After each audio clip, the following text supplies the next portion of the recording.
आप लोग बैच में एनरोल करें, ताकि उससे क्या होगा, आपका टाइम टेबल जो है वो परफेक्ट हो जाएगा। आपको पता रहेगा आपको किस दिन क्या पढ़ना है। तो आपको क्या करना है, अब आपको अपने कॉन्सेप्ट्स, अभी भी टाइम है, अभी 2 महीने बचे हैं, आपको अपने कॉन्सेप्ट्स को क्लियर करना है, मॉक टेस्ट देना है। मॉक टेस्ट देना बहुत जरूरी है। हेलो एवरीवन, स्वागत है आप सभी का अड्डा 24/7 क्लैट के ऑफिशियल यूट्यूब प्लेटफॉर्म पर। मैं हूं आपकी लॉ मेंटर डिम्पल पारेख और आज हम एक बहुत ही इंपॉर्टेंट डिस्कशन करने वाले हैं। अब 12 दिन बाद आपके पास सिर्फ और सिर्फ 2 महीने बचेंगे क्लैट को क्रैक करने के लिए। तो अभी तक आपने कोई स्ट्रेटेजी बनाई है या नहीं? अभी तक आपके जो डाउट्स हैं वो क्लियर हुए हैं या नहीं? अभी तक आपने मॉक टेस्ट देना स्टार्ट किया है या नहीं? ठीक है, ये सभी बातें जो है उस पर डिस्कशन होना बहुत ज़्यादा इंपॉर्टेंट है। तो देखो, अब भी अगर आपको बहुत ज़्यादा डर लग रहा है, आपको समझ में नहीं आ रहा है कि आप 2 महीने में कर पाएंगे या फिर नहीं कर पाएंगे, अब भी अगर आपको लग रहा है कि आपको गाइडेंस की ज़रूरत है, अब भी अगर आपको लग रहा है कि आपने जो स्टडी प्लान बनाया है वो सफिशिएंट नहीं है आपके लिए, आप उतने टाइम में आपका जो पूरा सिलेबस है उसे कवर नहीं कर पाएंगे, then still you have got some time. अभी हाल ही में हमारा एलीट प्लस बैच लॉन्च हुआ है, ठीक है। तो मैं आप सभी को रिकमेंड करूंगी कि आप लोग आइए और बैच में एनरोल करिए, बिकॉज यहाँ हम सभी जो फैकल्टीज़ हैं जिनके पास सब्जेक्ट एक्सपर्टीज़ हैं, हम सभी आपको पढ़ाएंगे, आपके डाउट्स को क्लियर करेंगे, आपके कॉन्सेप्ट्स को क्लियर करेंगे, ठीक है। प्लस आपका वहाँ पर पर्सनल असेसमेंट भी होने वाला है। अगर आप मॉक टेस्ट दे रहे हैं तो जो भी फैकल्टी हैं जो आपके पर्सनल मेंटोर या फिर गाइडेंस आपको दे रहे हैं, तो वो वहां पर आपको पर्सनली बताएंगे, आपसे इंटरेक्ट करेंगे और आपको समझाएंगे कि आप कहां गलत जा रहे हैं या आपको कौन सी स्ट्रेटजी अपनानी चाहिए।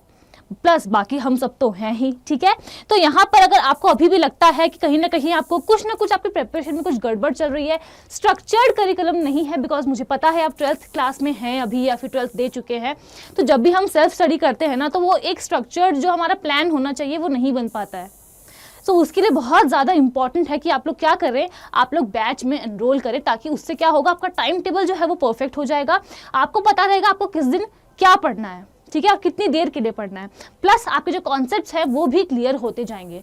तो अगर आपको एनरोल करना है, तो अगर आपको मुझसे पर्सनल मेंटोरशिप और गाइडेंस चाहिए, देन ये मेरा कोड है DIMAT। आप अड्डा 24/7 के एप्लीकेशन पर भी जा सकते हैं, वेबसाइट पर भी जा सकते हैं और वहाँ मेरा कोड यूज़ करके आप इस बैच में एनरोल कर सकते हैं, ठीक है। I hope that is clear. Plus ये जो हमारा बैच है ना, इसमें आई होप आप सभी को पता होगा कि क्लैट में 5 सेक्शंस पूछे जाते हैं। 5 sections are asked in CLAT, जैसे कि लॉजिकल रीजनिंग, लीगल रीजनिंग, ठीक है, इंग्लिश हो गई, क्वांटिटेटिव टेक्निक्स हो गई, जीके एंड करंट अफेयर्स हो गए। तो ये जो 5 ही सेक्शंस है उसको, उन सभी को आपको इन डेप्थ अच्छे तरीके से पढ़ाया जाएगा वहाँ पर।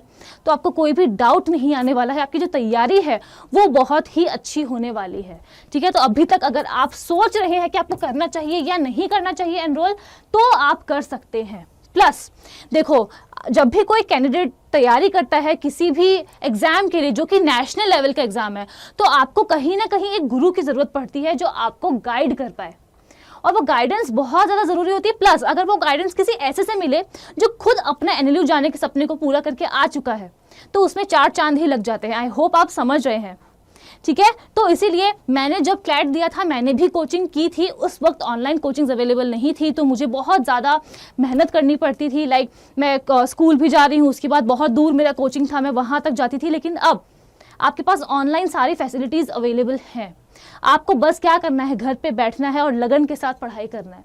बाकी जो भी जिम्मेदारी है वो सब हमारी है कि आप किस तरीके से पढ़ाई करेंगे।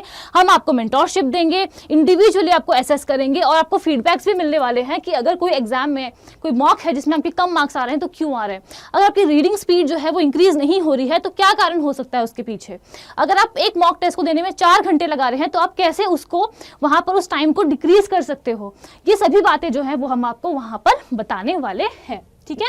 प्लस अब हम आ जाते हैं कुछ इंपॉर्टेंट बातों पे कि आप किस तरीके से जो लास्ट, मैं तो अब इसे 2 महीने ही मानूंगी, ठीक है, जो एक्स्ट्रा 10 दिन है डजंट मैटर। सो अब हमारे पास सिर्फ और सिर्फ 2 मंथ्स बचे हैं। सो अब मैं आप लोगों से ये एक्सपेक्ट कर रही हूँ कि कहीं ना कहीं कुछ ना कुछ आप लोगों के जो डाउट्स हैं, जो छोटे छोटे आप लोगों के जो कॉन्सेप्ट्स हैं वो क्लियर हो रहे होंगे, ठीक है।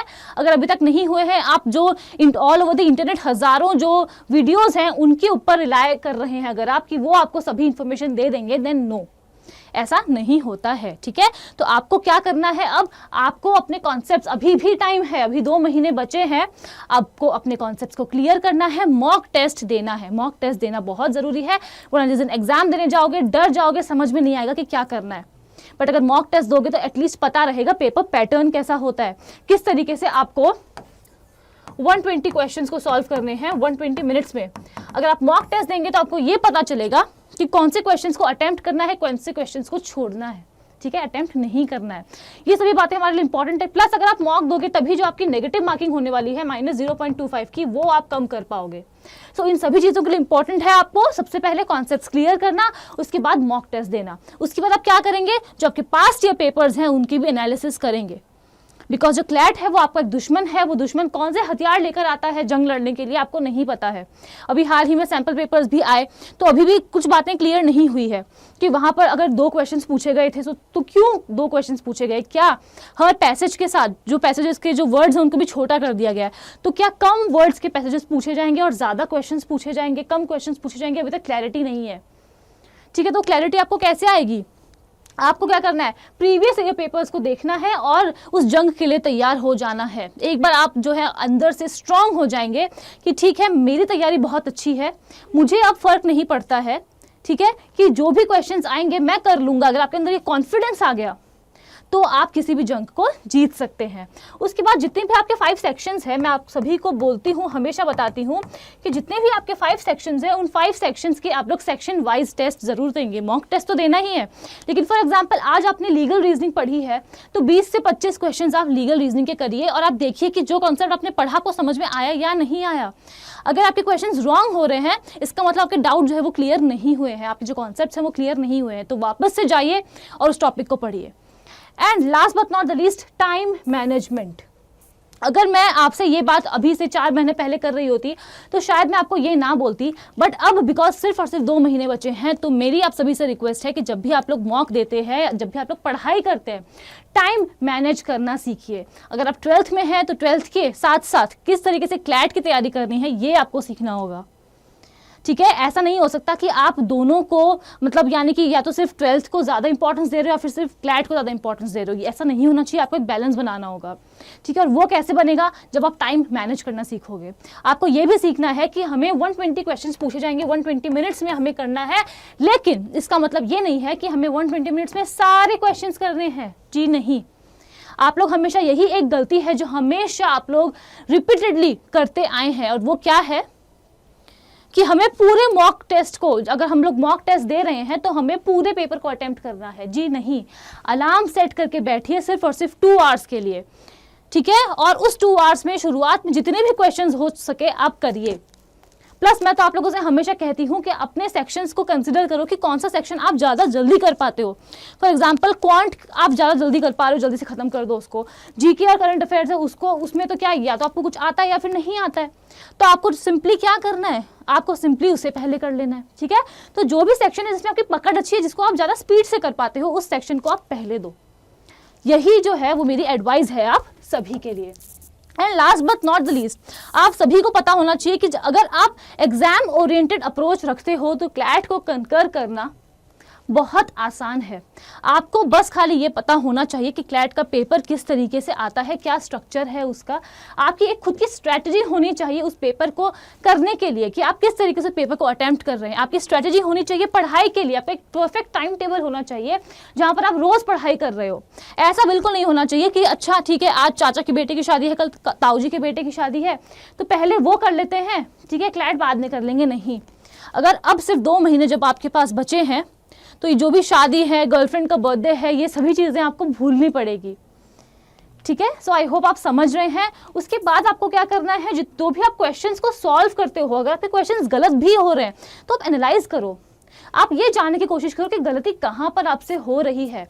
सिमिलरली जब आप मॉक टेस्ट देते हो तो सिर्फ मॉक टेस्ट देने से कुछ नहीं होगा, आपको उन्हें भी एनालाइज करना होगा कि कहाँ मेरी मिस्टेक हो रही है, कौन सा सेक्शन है जो मेरा स्ट्रेंथ है, कौन सा सेक्शन मेरी वीकनेस है, और फिर उस पर आप उसी तरीके से काम करिए।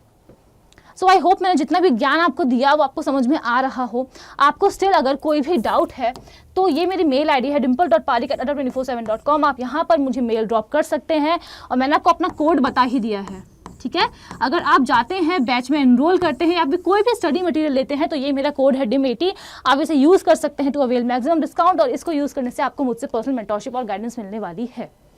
ठीक है, so thank you so much. और मैं चाहती हूँ कि अब जब सिर्फ और सिर्फ 2 महीने बचे हैं तो आप सभी लोग लग जाओ। नहीं फर्क पड़ता है घर में आसपास में क्या चल रहा है, कौन क्या बोलता है, ठीक है। एक बार इस एग्जाम को क्रैक कर लोगे तब कोई कुछ नहीं बोलेगा, trust me. So thank you so much, और मिलती हूँ मैं आपसे अगली वीडियो में। और जाते जाते वीडियो को लाइक और शेयर करना बिल्कुल भी नहीं भूलेंगे। Thank you so much.